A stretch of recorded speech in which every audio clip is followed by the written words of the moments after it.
പിന്നെ നമ്മളെ ഷീറ്റ് അടിക്കാനുള്ള മെഷീൻ വരെ അവിടെയാണുള്ളത് കേട്ടോ. നമുക്ക് കുറച്ചായിട്ട് കാണാം. പിന്നെ ഇതാ വരുന്ന വഴി തേനീച്ചപ്പെട്ടിയാണ് ഈ കാണുന്നത്. പറമ്പിന്റെ എല്ലാ സൈഡിലും ഇതേപോലെ തേനീച്ച കൃഷി എല്ലാം ചെയ്യുന്നുണ്ട്. പിന്നെ ഇതാ ഈ കാണുന്നത് ഇത് കോഴികളെ താറാവിനെ അതിനൊക്കെ വളർത്താനുള്ള ഒരു കൂടാണ് കേട്ടോ. അപ്പൊ അങ്ങനെ കോഴികളെ താറാവിനൊക്കെ വളർത്തുകയും ചെയ്യും, അതിനുള്ള കൂടുണ്ട്. പിന്നെ ഈ സൈഡിലേക്ക് നോക്കിയത് ജാതിക്കാണ് ഈ കാണുന്നത്.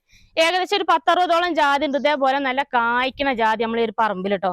അപ്പൊ ഇതാ ഈ കാണുന്ന നമ്മളെ പറമ്പിലുള്ള ഒരു പഴയൊരു വീടാണ്. അപ്പൊ വീട്ടിലോട്ട് വരുന്ന വഴി കണ്ടില്ല ഒരു മാവ് നല്ല കായ്ക്കണ വലിയൊരു മാവ് ഉണ്ട് കേട്ടോ. മാവുകളൊക്കെ ഇഷ്ടംപോലെ ഉണ്ട് കേട്ടോ. അതൊക്കെ അവിടെ അങ്ങോട്ടൊക്കെ ഇഷ്ടംപോലെ മാവുകളുണ്ട്. പിന്നെ ഇതാ ഈ കാണുന്നത് റംബൂട്ടാന്റെ മരമാണ്. റംബൂട്ടാനൊക്കെ ഇഷ്ടംപോലെ കായ്ക്കണതാണ് കേട്ടോ. അപ്പൊ അതിന്റെ ഒരു മരമൊക്കെ ഉണ്ട്.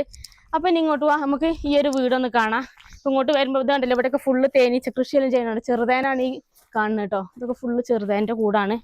അപ്പൊ ഇതിനകത്തുള്ള സൗകര്യങ്ങളൊന്ന് കാണാൻ നമുക്ക് പോയിട്ട് കേട്ടോ. ബാ, ഇപ്പൊ നിലവിൽ ഇപ്പൊ അംഗൻവാടിയാണ് ഇപ്പൊ ഇതിനകത്ത് വർക്ക് ചെയ്തോണ്ടിരിക്കുന്നത് അല്ലേ? ആ അതെ.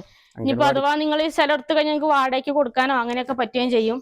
അപ്പൊ ഇതിനകത്ത് ഇതാ ഇവിടെ ഒരു റൂമുണ്ട്. നമ്മൾ കയറി വരുന്ന ഭാഗത്ത് ഇവിടെ ഒരു റൂമുണ്ട്. അത്യാവശ്യം സൗകര്യമുള്ള നല്ല റൂം തന്നെയാണ്.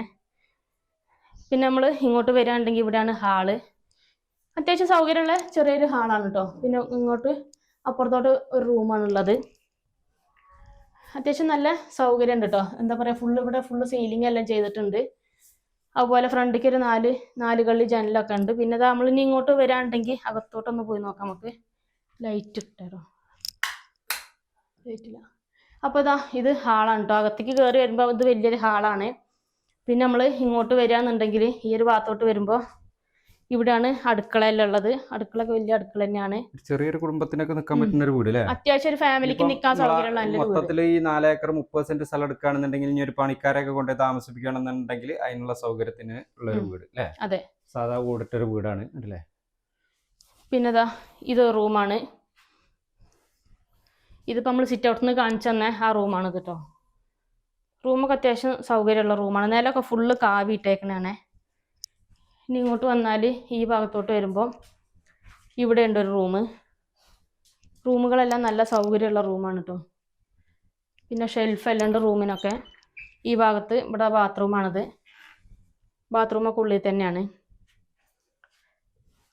അത്യാവശ്യം നല്ല സൗകര്യം ഉണ്ട് കേട്ടോ. പറമ്പിലല്ല പണിക്കാരുണ്ടെങ്കിൽ അവർക്ക് നിൽക്കാനോ ഇനിയിപ്പോൾ അല്ല ഇടയ്ക്ക് നമുക്ക് ഒന്ന് വന്നു കഴിഞ്ഞാൽ നിൽക്കണം എന്നുണ്ടെങ്കിലോ അല്ലേ, അങ്ങനെയൊക്കെ പറ്റുകയും ചെയ്യും. പിന്നെ അല്ല വാടകയ്ക്ക് കൊടുക്കണം എന്നുണ്ടെങ്കിൽ അങ്ങനെയും കൊടുക്കാം. അപ്പോൾ ഈ വീടിൻ്റെ സൗകര്യങ്ങൾ ഇത്രയൊക്കെയാണ് കേട്ടോ. ഇനി നമുക്ക് ബാക്കി സൗകര്യങ്ങൾ പറമ്പിൽ പോയിട്ട് കാണാം. നമുക്ക് വാ.